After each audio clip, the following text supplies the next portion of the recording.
Hello Ananda. In the previous section we have completed the two types of functions. Next we can see the third function type, function with arguments and return value. In the previous section we have declared the functions with no argument, no return value, no argument with arguments, no return value we have declared. Now we can see the functions with arguments and return value. Means here we are going to be declaring the arguments also and we are going to be declaring the return value also. This type of function can send the arguments from the calling function. Means here we are going to be sending the arguments to the calling function to the called function. Means here we are going to be sending the arguments to the calling function.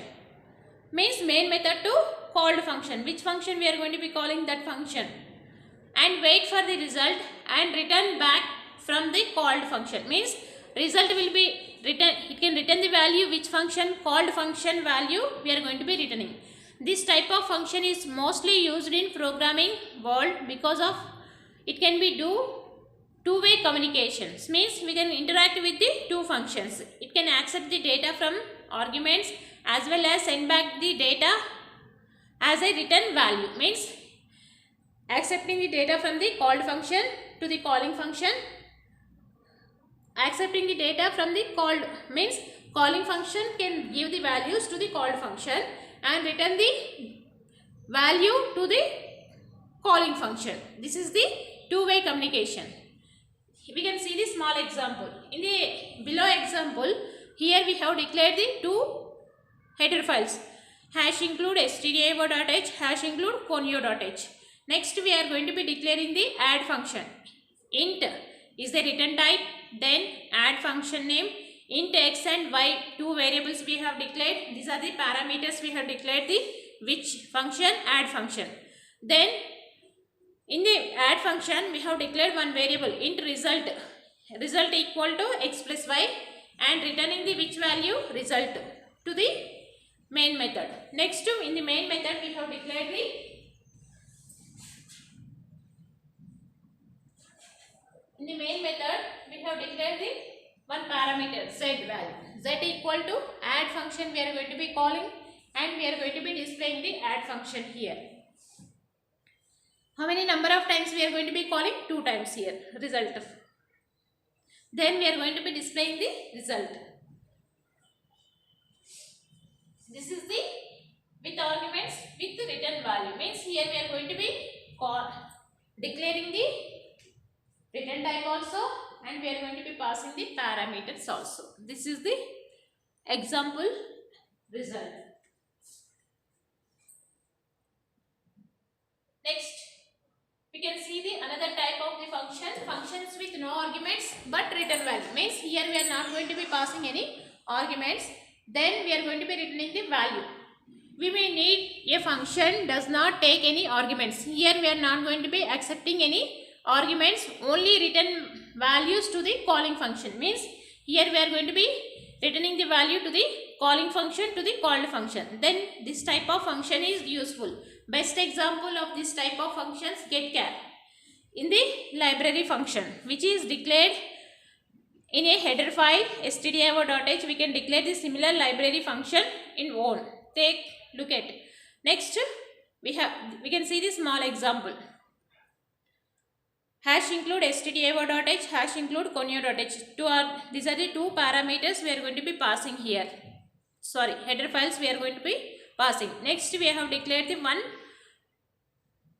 function. In that function we are going to be declaring the return value. We are not going to be passing any parameters. Int send, int is a return type. In the send function we are not going to be passing any parameters. Next in the function body, int number 1 we have declared, enter a number we are going to be declaring and we need to read the data also number 1 and we are going to be returning the number 1 value. Next void main function we are going to be using. In the main method we have declared one variable int z, clr sl function we are going to be using. Then z equal to send function we are going to be calling. Then here we are not going to be passing any parameters to the called function to calling function. Next we are going to be returning the value integer form to the calling function. That's it. Here we are going to be displaying the value. We need to enter the number 1 value. Suppose we have entered the 3, means it should be display the 3 only. Next, we can see the another type of function that return multiple values. Means here we are not going to be displaying the multiple return values. Pointer. We can see the small example. So far we have learned and see that in a function return statement was able to return only single value. Means there we are going to be returning the only single value. It is possible to return multiple values also. That is because a return statement can return only one value. Means it can return only one value. But if we want to send back more than one value, to how could do this? We have used arguments sent to the value to the called function. Means here we are going to be passing the values. In the same way, we can also use the argument send back to the information from the calling function. Means we are going to be send back to the calling function to the return value. These arguments are used to send back data called output parameters we are going to be sending. Next, we can see the small example how we can declare the multiple return values. In this example, here we have declared the two header files, hash include stdio.h, hash include conio.h. Then we are going to be void calc function we have declared. This one is the user defined function. In that we are going to be passing the four parameters, int x, int y and int add, int sub.